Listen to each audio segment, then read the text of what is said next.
നമസ്കാരം. മലയാളത്തിലെ ഏറ്റവും പ്രശസ്തനായ തിരക്കഥാകൃത്തും സംവിധായകനുമായ രഞ്ജിത്ത് ജയിലിലാണ്. അദ്ദേഹത്തെ കഴിഞ്ഞ ചൊവ്വാഴ്ച രാത്രിയിൽ അറസ്റ്റ് ചെയ്യുന്നു. ബുധനാഴ്ച ജയിലിലാവുന്നു. വ്യാഴവും വെള്ളിയും കോടതി അവധിയാണ്. ശനിയാഴ്ച അദ്ദേഹം ജാമ്യാപേക്ഷയുമായി കോടതിയിലെത്തുന്നു. എന്നാൽ പോലീസ് കസ്റ്റഡിയിൽ വേണം എന്നാവശ്യപ്പെട്ടു. രഞ്ജിത്തിനെ പോലീസിന് കസ്റ്റഡിയിൽ കൊടുക്കുന്നു തെളിവെടുപ്പിനായി തിങ്കളാഴ്ച വരെ. അതുകൊണ്ട് തന്നെ മജിസ്ട്രേറ്റ് കോടതി ജാമ്യം പരിഗണിക്കുന്നത് അടുത്ത ചൊവ്വാഴ്ച വരെ മാറ്റിവെച്ചു. നോക്കണം, കേരളത്തിലെ ഏറ്റവും പ്രശസ്തനായ ക്രിമിനൽ അഭിഭാഷകരിൽ ഒരാളായ എസ് രാജീവ് പതിവ് തെറ്റിച്ചുകൊണ്ട് മജിസ്ട്രേറ്റ് കോടതിയിൽ ഹാജരായി വാദിച്ചു രഞ്ജിത്തിനു വേണ്ടി. ഹൈക്കോടതിയിലാണ് അദ്ദേഹം പൊതുവെ കേസ് വാദിക്കുന്നത്. എന്നിട്ടും അദ്ദേഹം മജിസ്ട്രേറ്റ് കോടതിയിലെത്തി വാദിച്ചു. പക്ഷേ മജിസ്ട്രേറ്റ് കോടതി ജാമ്യാപേക്ഷ ചൊവ്വാഴ്ച വരെ നീക്കിവെച്ചു. ചൊവ്വാഴ്ച ഒരുപക്ഷെ അദ്ദേഹത്തിന് ജാമ്യം കിട്ടുമായിരിക്കും. കാരണം രഞ്ജിത്തിന് മേൽ ചുമത്തിയിരിക്കുന്ന മിക്ക കുറ്റകൃത്യങ്ങളും 7 വർഷത്തിൽ താഴെ തടവുള്ള ജാമ്യമില്ല വകുപ്പുകൾ തന്നെയാണ്. അതുകൊണ്ട് തന്നെ ദീർഘകാലം അദ്ദേഹത്തെ ജയിലിൽ അടയ്ക്കാൻ കഴിഞ്ഞെന്ന് വരില്ല. പക്ഷേ ഇത് വളരെ പ്രതീകാത്മകമായ ഒരു ജയിൽവാസമാണ്. ക്രൈസ്തവരെ സംബന്ധിച്ചിടത്തോളം ഇത് വലിയ ആഴ്ചയാണ്. നോമ്പിൻ്റെ പരിസമാപ്തിയിലേക്ക് പോവുകയാണ്. യേശുക്രിസ്തുവിൻ്റെ അന്ത്യപ്രലോഭനത്തിൻ്റെയും അന്ത്യത്താഴത്തിൻ്റെയും യേശുക്രിസ്തുവിൻ്റെ കുരിശുമരണത്തിൻ്റെയും ഉയർത്തെഴുന്നേൽപ്പിൻ്റെയും ഒക്കെ ദിനങ്ങൾ. ഈ ദിവസങ്ങളിലാണ് രഞ്ജിത്ത് ജയിലിൽ കിടക്കുന്നത്. ചൊവ്വാഴ്ചയാകുമ്പോൾ രഞ്ജിത്ത് ജയിലിൽ പോയിട്ട് ഒരാഴ്ച പൂർത്തിയാക്കും. രഞ്ജിത്ത് എന്ന് പറയുന്ന ഒരു പെൺവേട്ടക്കാരൻ, ക്രിമിനൽ സ്വഭാവമുള്ള ഒരാഴ്ചയെങ്കിലും ജയിലിൽ കിടന്നു എന്ന് പറയുന്നത് നീതിയുടെ വിജയമായി കണക്കാക്കേണ്ടി വരും. രഞ്ജിത്ത് ഇപ്പോൾ ചെയ്തിരിക്കുന്ന കുറ്റകൃത്യം ബലാത്സംഗമാണോ അല്ലയോ എന്നൊന്നും നമുക്കറിയില്ല. ആണെങ്കിലും അല്ലെങ്കിലും രഞ്ജിത്തിനെ പോലെ അധികാരത്തിൻ്റെ മറവിൽ, ധാർഷ്ട്യത്തിൻ്റെ തികവിൽ എന്ത് തോന്നിയാസവും കാണിച്ചിരുന്ന ഒരാളെ അയാൾ സർവാധികാരിയായി വാഴുമ്പോൾ ഒരാഴ്ചയെങ്കിലും ജയിലിൽ അടയ്ക്കാൻ കഴിഞ്ഞു എന്ന് പറയുന്നത് വലിയ നീതിയുടെ വിജയം തന്നെയാണ്. രഞ്ജിത്തിൻ്റെ ധാർഷ്ട്യത്തെക്കുറിച്ചും അഹങ്കാരത്തെക്കുറിച്ചും CPMൻ്റെ തണലിലുള്ള ക്രിമിനൽ വാസനയെക്കുറിച്ചുമൊക്കെ ഞാനൊരു വീഡിയോ ചെയ്തിരുന്നു. സർവാധികാരിയായി കഴിഞ്ഞിരുന്ന രഞ്ജിത്ത് ജയിലിൽ കിടന്ന് കൈകാലിട്ടടിക്കുന്നത് കേൾക്കുമ്പോൾ തന്നെ ഒരു സുഖമാണ്. കാരണം അർഹിക്കുന്ന ശിക്ഷയാണ് രഞ്ജിത്തിന് കിട്ടിയിരിക്കുന്നത്. രഞ്ജിത്തിനോട് അടുത്തിടപെട്ട പലരും പല ഞെട്ടിക്കുന്ന കാര്യങ്ങളും പറഞ്ഞു. ചിലതൊന്നും പറയുക പ്രയാസമാണ്, കാരണം നമ്മുടെ തെളിവുകളില്ല. രഞ്ജിത്തിൻ്റെ പിതാവിൻ്റെ സഹായിയായിരുന്ന, കാരണവരെ പോലെ താമസിച്ചിരുന്ന ഒരാൾ പിതാവും മാതാവും മരിച്ചതിന് ശേഷം രഞ്ജിത്തിൻ്റെ പെരുമാറ്റ ദൂഷ്യത്തെക്കുറിച്ച് ചോദിച്ചതിൻ്റെ പേരിൽ വീട്ടിൽ നിന്നും ഇറക്കിവിടപ്പെട്ടെന്നും പിന്നീട് അവർ ജീവൻ ഒടുക്കിയതും അദ്ദേഹവുമായി ബന്ധമുള്ള ചിലർ എന്നെ വിളിച്ചു പറഞ്ഞു. അതൊന്നും ആധികാരികമായി സ്ഥിരീകരിക്കാൻ കഴിയാത്തതുകൊണ്ട് അതിൻ്റെ വിശദാംശങ്ങളിലേക്ക് കടക്കുന്നില്ല. എന്നാൽ ചലച്ചിത്ര മേഖലയിലുള്ള പലരും രഞ്ജിത്തിൻ്റെ തോന്നിയാസങ്ങളെക്കുറിച്ച് പറയുമ്പോൾ ഞെട്ടിപ്പോകും. ഇന്ന് ഞാൻ സംസാരിച്ച 2 സിനിമക്കാർ, ഒന്ന് ആലപ്പി അഷ്റഫാണ്, മറ്റൊന്ന് അലി അക്ബർ എന്ന പഴയ പേരുള്ള രാമസിംഹനാണ്. 2 പേരും രഞ്ജിത്തിന് ജയിലിലടച്ചതിൽ ആഹ്ലാദ ചിത്തരാണ്. കാരണം അത്രയേറെ അഹങ്കാരവും തലക്കനവും ക്രിമിനൽ വാസനയും രഞ്ജിത്തിനുണ്ടെന്നും രഞ്ജിത്തിനെ പോലുള്ളവർക്കും ജയിലുണ്ട് എന്നത് ഒരു തിരിച്ചറിവാണെന്നും അവർ പറയുന്നു. ആലപ്പി അഷ്റഫ് എന്നോട് പറഞ്ഞത്, ഒരു തമാശ പറഞ്ഞതിന് പേരിൽ ഒടുവിൽ ഉണ്ണികൃഷ്ണൻ എന്ന വന്ധ്യവയോധികനായ നടന്റെ കരണത്തടിച്ചെന്നും വാശി തീരാതെ കാലുകൊണ്ട് തൊഴിച്ച അദ്ദേഹത്തെ നിലത്തിട്ടെന്നും പൊട്ടിക്കരഞ്ഞുകൊണ്ടാണ് ഒടുവിൽ ഉണ്ണികൃഷ്ണൻ ലൊക്കേഷൻ വിട്ടുപോയതെന്നും ആലപ്പി അഷ്റഫ് പറയുന്നു. ആലപ്പി അഷ്റഫിനോട് ഞാൻ സംസാരിച്ചത് കേൾക്കുക. നമസ്കാരം, സുഖമായിരിക്കുന്നോ? ആയിക്കോട്ടെ. ഞാനേ അങ്ങയുടെ പോസ്റ്റ് കണ്ടായിരുന്നു. ഈ ഒടുവിൽ ഉണ്ണികൃഷ്ണൻ രഞ്ജിത്ത് എന്ത് സംഭവിച്ചു, അതൊന്ന് പറയാമോ? എന്താ സംഭവിച്ചെന്ന്? ഒടുവിൽ ഉണ്ണികൃഷ്ണൻ എന്ന് പറയാം 6-ാം തമ്പുരാൻ എന്ന സിനിമ നടക്കുന്ന സമയത്ത്, ഷൂട്ടിംഗ് നടക്കുന്ന സമയത്ത് അതില് ഞാൻ സാധാരണ സുരേഷ് കുമാറിന്റെ പടത്തിന്റെ ലൊക്കേഷനിലൊക്കെ ചെല്ലാറുണ്ട്. അപ്പൊ എന്റെ അടുത്ത് പറഞ്ഞത് അങ്ങനെ വരണമെന്ന് പറഞ്ഞ് ഞാൻ ആ ലൊക്കേഷനിൽ ഉണ്ടായിരുന്നു കുറച്ച് ദിവസം. കാരണം അതിനകത്ത് ഈ നായികയെ ഉപദ്രവിക്കുന്ന ബോംബെയിൽ നിന്ന് വരുന്ന ഒരു ടീമിന്റെ കൂടെ ഞാനും ചെറിയ വേഷമൊക്കെ ചെയ്തിട്ടുണ്ടായിരുന്നു. ആളില്ലാത്തോണ്ട് കയറിയതാ. അപ്പൊ അതൊക്കെ ആയിക്കോട്ടെ. അപ്പൊ അവിടെ ഈ എല്ലാരും ഉള്ള സമയത്ത് ഇയാള്, ഞാൻ പണ്ട് തൊട്ടേ അറിയുന്ന ഒരാളാണ് രഞ്ജിത്ത്. വളരെ ഒന്നുമില്ല, നല്ലൊരു മാന്യനായ ഒരു മനുഷ്യന് നല്ല പെരുമാറ്റവും നല്ല ആളുകളുമായിട്ട് ഇടപഴകാനൊക്കെ ഉള്ള വളരെ കഴിവൊക്കെ ഉള്ള ഒരാളായിരുന്നു. പക്ഷെ ഇയാൾക്ക് ഇതൊക്കെ വന്ന് ഓരോരോ പൊസിഷൻ ഇങ്ങനെ കിട്ടി, ഇയാളുടെ കാര്യപരം ഇതെല്ലാം ഉയർന്നു കഴിഞ്ഞപ്പോൾ ഇയാളുടെ നിലയം മാറിയപ്പോ അതിനോടൊപ്പം തന്നെ സ്വഭാവത്തിലും വലിയൊരു മാറ്റം വന്നതായിട്ട് മനസ്സിലായി. ഏതെന്തൊക്കെ പുള്ളി അങ്ങ് ആയിക്കഴിഞ്ഞു, എന്തൊക്കെയോ എല്ലാവരെയും പുച്ഛം, പിന്നെ എല്ലാവരെയും മോശം, എല്ലാവരും അങ്ങനെ കുറച്ച് പ്രശ്നങ്ങളുണ്ടായിരുന്നു. അപ്പൊ ഇയാള് ഈ ആളുകളെയൊക്കെ ഈ വയലന്റ് ആവും, ഉപദ്രവിക്കൊക്കെ ചെയ്യും. ഇയാൾക്ക് ഇഷ്ടപ്പെടാത്ത പറഞ്ഞാൽ. അപ്പൊ ഇതിനു മുമ്പ് പറഞ്ഞു കേട്ടോ, അതിനു മുമ്പ് നമ്മുടെ ഒരു നിർമ്മാതാവുണ്ട്, നമ്മുടെ എന്താണ് അയാളുടെ പേര്, നമ്മുടെ ഡയറക്ടറുടെ അമ്മായിപ്പന. അപ്പൊ അയാളെ പേര് ഞാനിപ്പോ പറയാം, പെട്ടെന്ന് ഒന്ന് ഇതിലോട്ട് വരുന്നത്. അപ്പൊ ഇതുപോലെ ഒരു പ്രാവശ്യം എന്തോ പറഞ്ഞ അയാള് വലിയ ടോപ്പ് നിർമ്മാണമാണ്, ഏറ്റവും കൂടുതൽ പള്ളി പടങ്ങളൊക്കെ എടുത്തുള്ളതാണ്. അയാളാണ് നമ്മുടെ ചെടിയൊക്കെ വയ്ക്കുന്നതിന് മുമ്പ് അടുത്ത പടം തുടങ്ങാനൊക്കെ അഡ്വാൻസ് ഒക്കെ 25 ലക്ഷം രൂപ കൊടുത്ത ആളാണ്. അത് നമ്മുടെ ഇങ്ങനെ അമ്മയപ്പൻ നമ്മുടെ എന്താണ് ഈ വലിയ ഒരു ഡയറക്ടർ ഉണ്ടല്ലോ. കുഴപ്പമില്ല. എന്നിട്ടോ അപ്പൊ അങ്ങേര് പിന്നെ അങ്ങേര് ഇതുപോലെ എന്തോ ഒരു തമാശ പറഞ്ഞ് ഒരൊറ്റ അടി അവന്റെ ജൈവിക്കല് കൊടുത്തിട്ട് അയാള് കറങ്ങി സോഫയുടെ അടിയിലോട്ട് വീണുപോയി. അപ്പൊ നമ്മുടെ കലാഭവൻ റഹ്മാൻ കൂടെ ഉണ്ടായിരുന്നു. അപ്പൊ റഹ്മാൻ എന്നെ വിളിച്ചു പറഞ്ഞിങ്ങനെ രഞ്ജിത്ത് ഭയങ്കര പ്രശ്നമാണ്, എന്തൊക്കെ പറഞ്ഞ് ഇഷ്ടപ്പെട്ടെങ്കിൽ അയക്കും എന്നൊക്കെ ഉള്ള രീതിയിൽ പറഞ്ഞു. അപ്പൊ ഇവിടെ ഇത് വന്നു കഴിഞ്ഞ് ഈ ഒടുവിലാണ് ഇങ്ങനെ വന്നപ്പോ വൈകുന്നേരം അപ്പൊ എല്ലാരും വരുന്നത് പുള്ളി എല്ലാ സെറ്റിലും ഒടുവിലാണ് ഇരുന്ന് കഴിഞ്ഞാൽ പിന്നെ സമയം പോകുന്ന അറിയത്തില്ല. നല്ല നല്ല തമാശകളും കാര്യങ്ങളും ഒക്കെ പറഞ്ഞ് രീതിയും ബഹളമൊക്കെ ആയിരിക്കും എപ്പോഴും. പുള്ളിയുടെ ഒരു പ്രത്യേക രീതിയിലുള്ള തമാശകളും നാട്ടുപുറത്തിൽ നാടൻ തമാശകളൊക്കെ ആയിരിക്കും വരുന്നത്. അതൊക്കെ നമുക്കൊക്കെ പോലുള്ളവർക്കെല്ലാം വലിയ ഇഷ്ടം. അപ്പൊ എപ്പോഴും പുള്ളിയിൽ തെറ്റുള്ള ആളുണ്ടാവും. അപ്പൊ എന്തോ ഒരു കാര്യം പറഞ്ഞ കൂട്ടത്തിൽ പുള്ളി അടൂറിനെ വിമർശിച്ചതാണ്. അപ്പൊ അതൊന്നും ഞാൻ വ്യക്തമായി കേട്ടില്ല. പക്ഷെ അടൂർ ബാലകൃഷ്ണനെ ഇദ്ദേഹം രഞ്ജിത്ത് വിമർശിച്ചു. അടൂർ ബാലകൃഷ്ണൻ അത് ഒടുവിലാണ് ഇഷ്ടപ്പെട്ടില്ല. ഒടുവിലാണ് അതിന് ഒരു തമാശ രീതിയിലുള്ള മറുപടി പറഞ്ഞു. ഒരൊറ്റ അടി വെച്ച് കൊടുത്തു. ഈ അടി കഴിഞ്ഞാണ് പാട്ടിച്ചു എന്ന് കഴിയുമ്പോഴാണ് ഞങ്ങളൊക്കെ അവിടെ പ്രത്യക്ഷന്മാർ നമ്മൾ ഈ അടിക്കുന്നതൊന്നും നോക്കിയില്ലല്ലോ. പെട്ടെന്ന് കണ്ടു, അങ്ങോട്ട് ചെന്നു. അപ്പൊ താഴെ ഇയാളെ വീണു. പിന്നെ അപ്പൊ എല്ലാം കൂടെ പൊക്കിയെടുത്തു.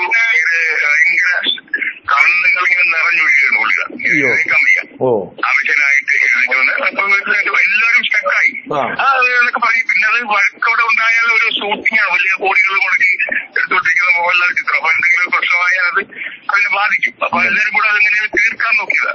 അപ്പൊ ഈ പ്രശ്നം ഞാൻ ഇതിങ്ങനെ കൊടുത്തു കഴിഞ്ഞപ്പോ അതിന്റെ നിർമ്മാതാവ് സുരേഷ് കുമാർ എന്നെ വിളിച്ചിട്ട് പറഞ്ഞു, ഇടൂ താന് ഒരു കാര്യം പറയുമ്പോ സത്യസന്ധമായിട്ട് പറയണ്ടേ. ഞാൻ പറയും എന്ത് പറ്റി?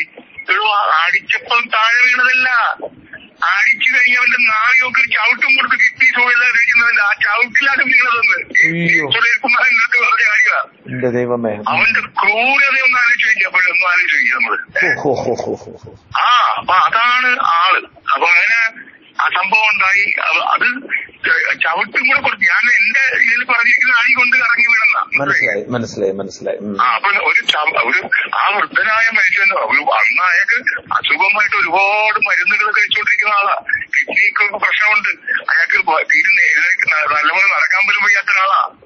അവശനായിരിക്കുന്ന ആളെ അടിയും കഴിഞ്ഞ് ചവിട്ടുകയും കൊടുക്കും. ഇവൻ വയലന്റ് ആയി, മനസ്സിലായില്ലേ? പക്ഷെ പുള്ളി അത് നമുക്ക് ചിന്തിക്കാം. അതൊക്കെ നമ്മളൊക്കെ പറഞ്ഞില്ല, പിന്നെ ആരാ പറയുക? തീർച്ചയായും പറഞ്ഞാൽ നന്നായി. കാരണം ഇതുപോലെ ന്യായീകരിക്കാൻ ആളുള്ളപ്പോഴേ ഇതിനെ ന്യായീകരിക്കാൻ ആളുണ്ടെന്ന് ഓർക്കണം. ഓക്കെ, സന്തോഷം കേട്ടോ. ഇതിനേക്കാൾ വലിയ പല ഉഡായിപ്പുകളും ഈ രഞ്ജിത്തിന്റെ കയ്യിലുണ്ടായിരുന്നു എന്നാണ് രാമസിംഹൻ പറയുന്നത്. അന്തരിച്ച സംഗീതജ്ഞൻ ഗിരീഷ് പുത്തഞ്ചേരിയെ ഉപദ്രവിച്ചതിന് കയ്യും കണക്കുമില്ല. ഗിരീഷ് പുത്തഞ്ചേരി മരിച്ചു കഴിഞ്ഞപ്പോൾ പുത്തഞ്ചേരിയുടെ കുടുംബത്തെ സഹായിക്കാൻ എന്ന പേരിൽ മോഹൻലാലും മമ്മൂട്ടി അടക്കമുള്ള മലയാള സിനിമയിലെ മിക്കവരെയും ചേർത്ത് കോഴിക്കോട് ഒരു സ്റ്റേജ് ഷോ നടത്തുന്നതിന് ചുമതല രഞ്ജിത്തിനായിരുന്നു. അന്ന് ഏതാണ്ട് 1 കോടിയോളം രൂപ പിരിഞ്ഞു കിട്ടി. അതിൽ 50 ലക്ഷം രൂപ കൊടുത്തു. 50 ലക്ഷം കൊടുക്കാതെ പിടിച്ചു വെച്ചു. അതിൽ 10 ലക്ഷം 2 പേർക്ക് 5 ലക്ഷം വീതം കൊടുത്തു. ബാക്കി 5 ലക്ഷം നടി ശാന്തകുമാരിക്ക് കൊടുക്കാന്ന് പറഞ്ഞെങ്കിലും കൊടുത്തില്ല. അങ്ങനെ അതടക്കമുള്ള 40 ലക്ഷം രൂപ എവിടെ പോയി എന്ന് ആർക്കും അറിയില്ല. ഒരു കണക്കുമില്ലാതെ രഞ്ജിത്ത് അത് അടിച്ചു മാറ്റി എന്ന് ആശങ്കപ്പെടുകയാണ് രാമസിംഹൻ എന്ന പഴയ അലി അക്ബർ. അലി എന്നോട് പറഞ്ഞത് കൂടി കേൾക്കുക.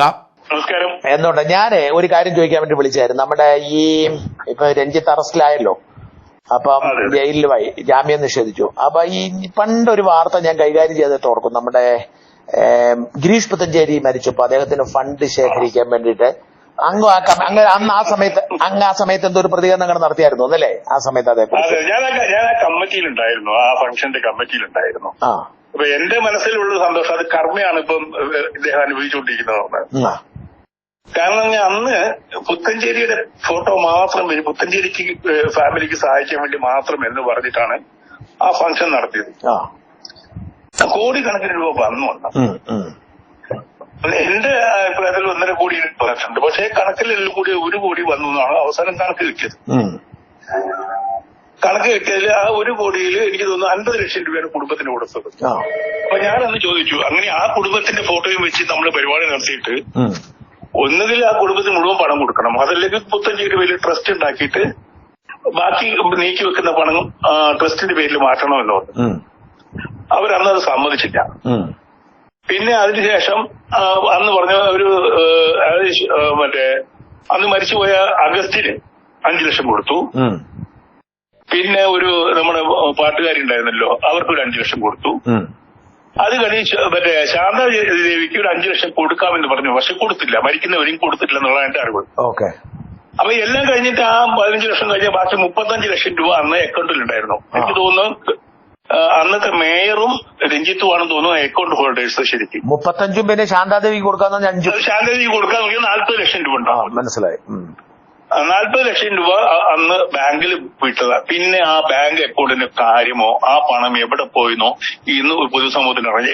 ഇതിനെ സംബന്ധിച്ച് അന്ന് തന്നെ ഒരു ലെറ്റർ ഡ്രാഫ്റ്റ് ചെയ്തിട്ട് ഞാൻ ഈ കുടുംബത്തിന് കൊടുത്തിട്ടുണ്ട്.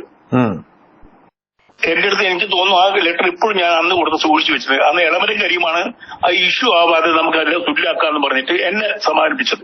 മനസ്സിലായി. ഇളമരം കരിമിന്റെ മുമ്പിൽ വെച്ചാൽ ഞാൻ പറഞ്ഞത് ഇത് ശരിയല്ല എന്ന് പറഞ്ഞു. ഇത് നടപടി കാരണം ഒരു രസകരമായ കാരണം ഈ കണക്ക് അവതരിപ്പിച്ചപ്പോ എന്റെ അടുത്ത് കുറച്ചൊക്കെ പണം ഏൽപ്പിച്ചിരുന്നു അവര് അന്ന്. കാരണം ഞാനായിരുന്നു സ്റ്റേജിന്റെ കാര്യങ്ങൾ ചായ കാര്യങ്ങളൊക്കെ കൈകാര്യം ചെയ്തത്. അപ്പൊ അതിന് വേണ്ടിയിട്ട് എന്റെ അടുത്ത് 15,000 രൂപ തന്നിരുന്നു. അപ്പൊ ഞാൻ അതിന് കണക്ക് കൊടുത്തില്ല. അപ്പൊ ഞാൻ ചോദിച്ചു, എന്റെ അടുത്തുള്ള കണക്ക് നിങ്ങൾ വാങ്ങിക്കാതെ ഇതെങ്ങനെയാണ് കണക്ക് കിട്ടി കണക്ക് പൂർത്തിയായി എന്ന് പറയുന്നത്? എന്നെ വിളിച്ചിങ് ആണെന്ന് ചോദിച്ചു. അപ്പൊ അത് എനിക്ക് വല്ലാതെ ഫീൽ ചെയ്തു. കാരണം ഒരു മരിച്ച ഒരു മനുഷ്യൻ, ഞാനും 35 നമ്മൾ നല്ല ബന്ധമായിരുന്നു. ആ കുടുംബത്തിന് വേണ്ടി നമ്മൾ എറിഞ്ഞ് പിടിച്ച് പൈസ ഉണ്ടാക്കിയിട്ട് അതിലൊരു 40 ലക്ഷം രൂപ, 40 ലക്ഷം രൂപ അന്നത്തെ കാലത്താണ്. ഇപ്പൊ അത് എത്ര രൂപയ്ക്കാണ് ബാങ്കില്? മനസ്സിലാവുന്നുണ്ട്. ആ പണം എവിടെയാണ് ഇപ്പോഴും അറിയത്തില്ല. ഇപ്പോഴും അറിയില്ല. അത് അറിയാവുന്നത് VM വിനുവിനും രഞ്ജിത്തിനും പിന്നെ മാതൃഭൂമിയിൽ അദ്ദേഹത്തിന് അറിയുമെന്ന് എനിക്കറിയില്ല. മാതൃഭൂമിയിൽ ഒരു വ്യക്തി ഉണ്ടായിരുന്നു അന്ന്, പ്രദീപ് ഉണ്ടായിരുന്നു. അവർക്കേ അറിയുള്ളൂ. അപ്പം രണ്ടാമത് ഇഷ്യൂ ഉണ്ടായി. രണ്ടാമത് ഇവർക്ക് സ്ഥിരം പരിപാടിയായിരുന്നു. രണ്ടാമത് ഇവര് പറഞ്ഞത് നമ്മുടെ ടിയർ റസാക്കിന് വേണ്ടി ഇവരുടെ ഫംഗ്ഷൻ നടത്തി. അദ്ദേഹത്തിന്റെ ബോഡി ഹൈവേയിൽ സൂക്ഷിച്ചിട്ട് ഓർമ്മയുണ്ടോ ആടിത്തത്? അപ്പൊ അതിന്റെ പണം അത് ടിയർ റസാക്കിന് വേണ്ടിയിട്ടാണെന്ന് പറഞ്ഞു. അപ്പൊ അത് കഴിഞ്ഞ് ആ പരിപാടി കഴിഞ്ഞ് ടിയർ റസാക്കിന്റെ ഭാര്യയെ വിളിച്ചു കൊണ്ടുപോയി ഒരു ഫ്ളാറ്റ് ഒക്കെ കാണിച്ച് 35 ലക്ഷം രൂപയുടെ ഇത് നിങ്ങൾക്ക് തരും പറഞ്ഞു. കൊടുത്തില്ല. അവസാനം അവര് ഭയങ്കര പ്രശ്നത്തിലായി. അവർക്ക് വീടും കൂടിയില്ലാത്ത അവസ്ഥയായി. എന്നെ സമീപിച്ചു. എന്നെ സമീപിച്ചപ്പോൾ ഞാൻ പറഞ്ഞു, ഒരു കാര്യം ചെയ്യൂ, നിങ്ങൾ എഴുതി തരണം. ഇത് ഈ ഇഷ്യൂ മുന്നോട്ട് കൊണ്ടുപോകാൻ എനിക്ക് എല്ലാ അധികാരവും തന്നിട്ട് എഴുതിക്കൊള്ളണം. അതിന് മടിയുണ്ടെങ്കിൽ നിങ്ങളൊരു കാര്യം ചെയ്യൂ, നിങ്ങൾ രഞ്ജിത്തിന്റെ അടുത്തും വീമിന്റെ അടുത്ത് പോയിട്ട് ഇത് അലി അക്ബർ ഏറ്റെടുക്കാമെന്ന് പറഞ്ഞിട്ടുണ്ട്, എന്താ ചെയ്യേണ്ടതെന്ന് വെച്ചാൽ മതി. പിറ്റേന്ന് ഇവർ പോയി അതേപോലെ പറഞ്ഞു, ഇത് അലി അക്ബർ ഏറ്റെടുക്കാന്ന് പറഞ്ഞിട്ടുണ്ട്, എന്ത് ചെയ്യണമെന്ന് വെച്ചു. ഉടനെ തന്നെ പിറ്റേന്ന് എവിടെ നിന്നൊക്കെ ഓടിപ്പടച്ചു അവരുടെ വീട്ടിൽ കൊണ്ടുപോയി ഒരു 17 ലക്ഷം രൂപ കൊടുത്തു. 35 ലക്ഷം. അപ്പൊ ഇവർക്ക് സ്ഥിരം പരിപാടി. അപ്പൊ അന്ന് മരണപ്പെട്ടവരെ വെച്ചിട്ട് പണം ഉണ്ടാക്കുക എന്നുള്ളത് ഈ കോഴിക്കോട്. അത് കഴിഞ്ഞിട്ട് IBCCയുടെ കാര്യം ഓർമ്മയുണ്ടോ? ഇല്ല, അതെന്നായിരുന്നു? ഇങ്ങനെ അത് IBCCക്ക് വേണ്ടി ഇവിടെ ഫണ്ട് നടത്തിയിരുന്നു, പരിപാടി നടത്തിയിരുന്നു. അതിന് ഇവരില്ല. പക്ഷെ അത് ഇതുപോലെ തന്നെ പിന്നീട് അതിനെ കുറിച്ച് പോകുകയാണ്, പിന്നെ ഒന്നും കണ്ടിട്ടില്ല.